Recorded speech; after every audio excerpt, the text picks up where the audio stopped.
A big moment this weekend at Lakewood Church as a new generation begins to take center stage. Jonathan Osteen spoke at Saturday and Sunday services.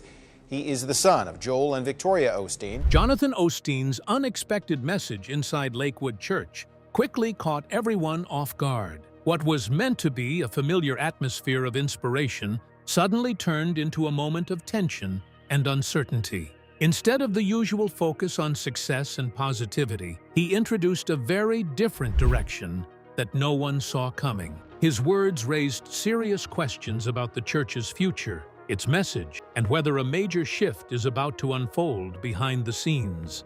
A message no one saw coming inside Lakewood. Something about the atmosphere inside Lakewood Church felt different the moment Jonathan Osteen stepped up to speak.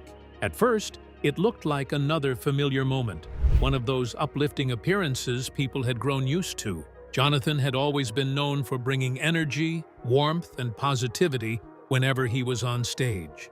That was the expectation. That was the pattern. But this time, the feeling was not the same. There was a quiet tension in the air that no one could immediately explain. The usual comfort of routine seemed to fade, replaced by something more serious, something more deliberate. Even before he said much, people could sense that this message was going to take a different direction. And then it started. Jonathan's tone was calmer than usual, but also heavier, more focused. Less about inspiration in the moment, and more about reflection on the bigger picture. It quickly became clear that he wasn't just delivering encouragement, he was raising questions about direction, purpose, and responsibility. What made the moment stand out was not just what he was saying, but how he was saying it. Instead of the usual emphasis on personal breakthrough and success, Jonathan began pointing toward deeper concerns that many people face, but rarely hear addressed in a church setting. He spoke about emotional struggles, mental pressure, and the growing challenges younger generations are dealing with in silence. It was unexpected, because this was not the usual focus associated with the ministry built by Joel Osteen, whose teachings had long centered on hope, positivity, and personal faith-driven success. That foundation had shaped the identity of the church for years. But Jonathan wasn't rejecting it. He was stretching it. He acknowledged the legacy his father had built with respect, recognizing the global impact it had made. Many people had found encouragement, strength, and direction through those teachings. That part was never in question. However, what followed suggested that the world outside the church had changed, and the message might need to grow with it. Jonathan began hinting that people today are facing problems that go beyond inspiration alone. Issues like mental health, social pressure, and disconnection among younger generations were becoming harder to ignore. He suggested that these realities should not be left outside the conversation. As he spoke, the room started reacting differently. Some listened with curiosity, trying to understand where this was heading. Others stayed quiet, as if unsure whether they were hearing a new direction forming in real time. A few seemed visibly surprised, not by disagreement, but by the unexpected depth of the message. Because this wasn't just reflection anymore, it felt like a shift was being introduced. Jonathan's words carried a subtle challenge, not against the past, but toward the future. A suggestion that staying relevant might require stepping into conversations the church had not fully embraced before. And as he continued, it became clear that this was not the end of his message. It was only the beginning. Because what he was about to say next would push the atmosphere inside Lakewood Church into something far more intense and far more unexpected than anyone in that room was prepared for. When Jonathan Osteen took a risky turn inside Lakewood Church, the shift didn't merely continue, it deepened the moment Jonathan Osteen spoke again. What was once a calm and reflective atmosphere quickly turned into something heavier, more charged, and harder to ignore. The energy in the room changed so noticeably that even those who were only casually listening suddenly became fully alert. Something important was unfolding. Jonathan's voice no longer carried hesitation. It carried certainty, not loud, not aggressive, but steady in a way that made every word feel intentional. And with that tone, the message began to take shape in a far more direct direction. Each moment pointed toward a clearer intent, that slowly reshaped how the audience understood what was being revealed in real time. He started addressing the purpose of the church in a way that felt broader than usual.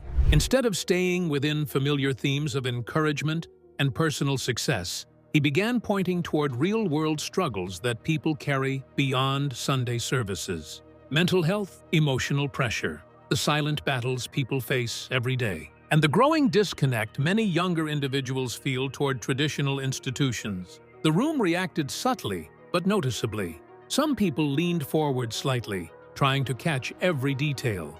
Others stayed still, processing what they were hearing. It was not confusion. It was recognition that this message was different from what they expected. Jonathan didn't dismiss the foundation laid by Joel Osteen. In fact, he acknowledged it directly and respectfully. He spoke about how that message of hope and positivity had reached millions and created a global impact. But then came the shift in emphasis. He suggested that while that foundation remains strong, the world around it has changed significantly. And that change, he implied, cannot be ignored. That single idea altered the tone of everything he was saying, because it wasn't just about updating style or language. It was about whether the message still fully connects with what people are experiencing today. Jonathan continued by focusing on how modern struggles are often invisible. People may appear fine on the outside, but carry stress, confusion, or emotional weight internally.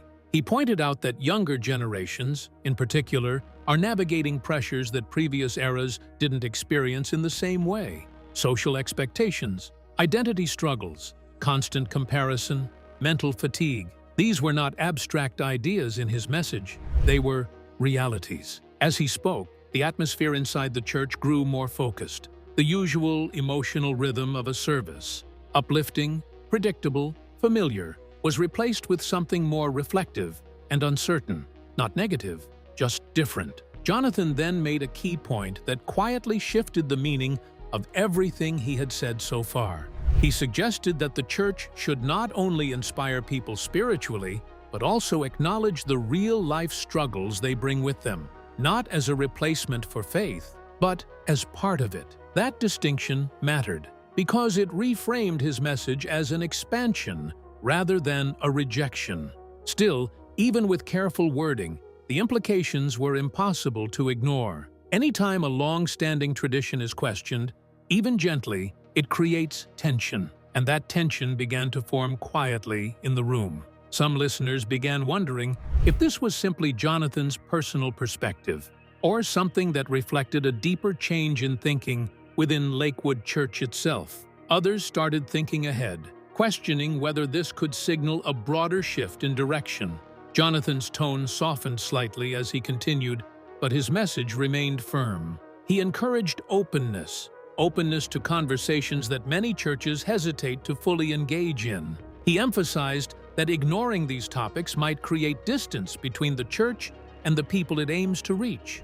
And that idea lingered because it suggested change, not immediate disruption, but a possible evolution. Then, just when it seemed like the message had reached its peak, Jonathan subtly hinted that he was not finished, that what he had shared so far was only part of a much bigger perspective he wanted to express. The room tightened again, because everyone could feel it now. This was building towards something else entirely, something that would not stay within the walls of Lakewood Church for long, and would soon spark reactions far beyond what anyone in that moment could predict. And with that rising tension, the conversation moved toward what would become a wave of public reaction, spreading everywhere. The internet reacts to Jonathan Osteen's message. The moment Jonathan Osteen finished speaking inside Lakewood Church, the conversation didn't stay contained for long. Within hours, clips, comments, and interpretations began spreading rapidly beyond the church audience. What felt like a single moment of reflection inside the room quickly turned into a public discussion that grew louder and more divided as it spread. And just like that, opinions split. For many viewers, Jonathan's message felt refreshing and necessary. They saw it as a bold step toward addressing issues that are often left out of traditional church conversations. Mental health, emotional struggles, and generational pressure were finally being acknowledged in a space where they had often been overlooked. Younger audiences, in particular, resonated with this shift. For them, it felt like the church was beginning to speak in a language that matched their reality, not just offering inspiration, but also recognition of what people actually go through in daily life. To supporters, Jonathan wasn't breaking tradition. He was updating it. They viewed him as someone willing to evolve the message of faith so it stays relevant in a changing world. In their eyes, this wasn't controversy. It was progress. But not everyone agreed. Critics felt differently, arguing that the strength of Joel Osteen's leadership had always come from a consistent focus on hope, positivity, and personal faith. That message had defined Lakewood Church for years and helped it grow into a globally recognized ministry. For them, introducing broader social issues felt unnecessary or even risky. They questioned whether expanding the message might weaken the church's original identity rather than strengthen it. In their view, faith-based spaces should remain centered on spiritual encouragement rather than becoming platforms for wider societal discussions. This difference in perspective quickly turned into debate. Online discussions intensified, with people interpreting Jonathan's message in completely opposite ways. Some called it a necessary evolution. Others called it a dangerous shift. The same words were being understood in entirely different directions depending on who was listening. Then came the media reaction. Headlines began to circulate, each one shaping the story differently. Some focused on change and modernization, while others leaned into conflict and tension. As coverage spread, speculation grew louder about whether this signaled disagreement within the Osteen family or a shift in church leadership direction. But beneath all the noise, one thing remained clear. Jonathan's message had struck a nerve because it touched on something larger than a single sermon. And as public reactions continued to grow, attention began shifting away from interpretation and towards something even more sensitive: the response from the Osteen family itself. Because what they would say next could either calm the growing speculation or push the entire conversation into an even deeper direction. How Joel Osteen reacted to the moment. As discussions intensified outside, attention quickly turned back to the people at the center of it all: Jonathan Osteen and his family within Lakewood Church. Many expected tension, disagreement, or even signs of conflict. But what followed was far more composed than the public speculation suggested.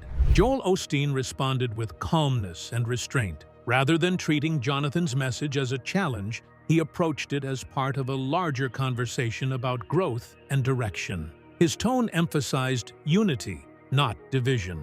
Joel acknowledged the importance of evolving with time while still holding on to the church's core foundation. In his view, Jonathan's perspective was not a rejection of tradition, but a reflection of a younger generation trying to connect faith with modern realities. That interpretation shifted the narrative slightly. Instead of conflict, the public began to see a picture of understanding within the family. Joel's response suggested openness to discussion rather than resistance to change. It also reinforced the idea that leadership at Lakewood was not in opposition, but in transition and growth. Behind public appearances, the Osteen family continued presenting a united front. There were no visible signs of internal disagreement, no public disputes, and no indication of separation in vision. Instead, their communication reflected stability, even as outside conversations became more intense. Still, the questions didn't disappear. If anything, they grew more layered. Was Jonathan simply expressing personal ideas about the future of the church? Or was this the beginning of a broader shift in direction that would gradually shape Lakewood's identity over time? Joel's response suggested encouragement rather than concern, but interpretation remained divided depending on perspective. What became clear, however, was that the family dynamic was not breaking under pressure. Instead, it was being observed more closely than ever before. And as the public continued analyzing every detail, attention slowly shifted towards something else: Jonathan's evolving role within the church itself. Because whether intentional or not, His voice was beginning to carry more weight in conversations about the future. And that raised a new question no one could ignore anymore. What exactly is Jonathan Osteen's long-term vision for Lakewood Church? That question would soon take center stage as the discussion moved toward leadership, responsibility, and the cost of growing influence. The weight of the Osteen name. For Jonathan Osteen, life inside Lakewood Church has never been just about visibility. It has always come with pressure. Being the son of Joel Osteen means growing up under constant public attention. Every word, every appearance, and every shift in tone is closely watched and interpreted. There is little room for privacy when your family name is tied to one of the most recognized ministries in the world. And now, as Jonathan's influence becomes more noticeable, that pressure feels even heavier. Expectations are no longer quiet. They are constant. People want to know what direction he will take, what values he will emphasize, and how closely he will align with or expand beyond the foundation his father built. It creates a delicate balance between honoring legacy and developing individuality. That balance is not easy to maintain. Jonathan is not only carrying a family name, but also the weight of a message that has shaped millions of lives.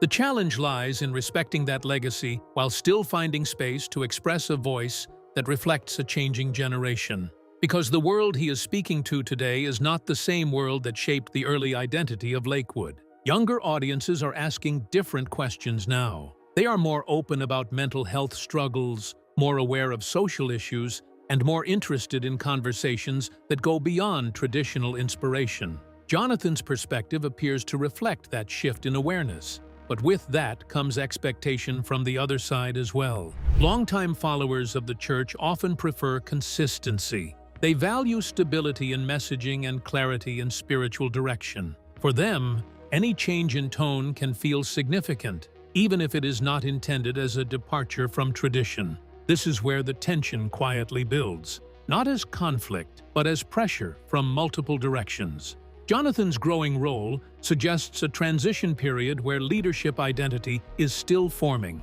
He is not replacing the past, but he is also not repeating it exactly as it was. Instead, he is positioned somewhere in between, where interpretation, expectation, and responsibility all meet. And that space is not easy to navigate, because every step forward is carefully analyzed, and every idea is weighed against legacy. Still, his direction suggests that change is not being avoided. It is being considered carefully, piece by piece. And as this pressure continues to grow, a deeper question begins to emerge. Is this simply a moment of personal development for Jonathan Osteen, or the beginning of a larger transformation inside Lakewood Church itself? That question leads directly into something even more forward-looking: his vision for what comes next, and how he intends to shape it. This sets the stage for a closer look at how his ideas may influence the church's future direction, and whether those early signals point toward gradual change or something more significant unfolding ahead. The future direction of Lakewood Church. After the intense discussions and growing speculation, Jonathan Osteen eventually offered a clearer sense of direction regarding his perspective inside Lakewood Church. Rather than distancing himself from tradition, he emphasized continuity. He made it clear that his intention was never to replace the foundation established by Joel Osteen,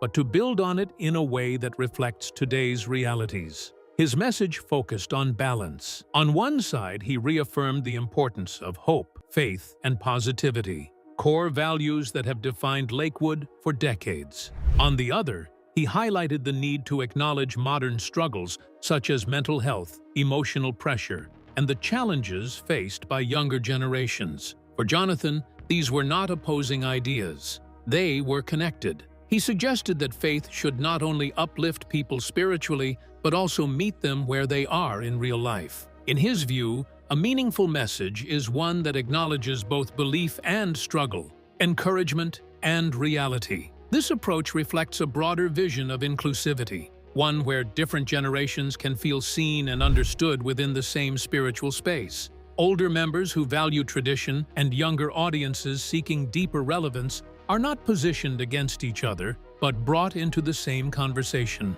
Jonathan's perspective painted a future where Lakewood Church continues to evolve without losing its identity. A place where messages of faith remain strong, but are also supported by awareness of real-world challenges. It is not a rejection of the past, but a reimagining of how it can live forward. As his vision became clearer, so did the significance of his earlier message. What once sounded like a bold shift now appeared more like a gradual transition, carefully shaped rather than abruptly changed. And while opinions around him remain divided, one thing is undeniable. Jonathan Osteen's voice is beginning to influence how the future is being discussed. Because, whether embraced or questioned, his perspective has already sparked a conversation that is no longer fading.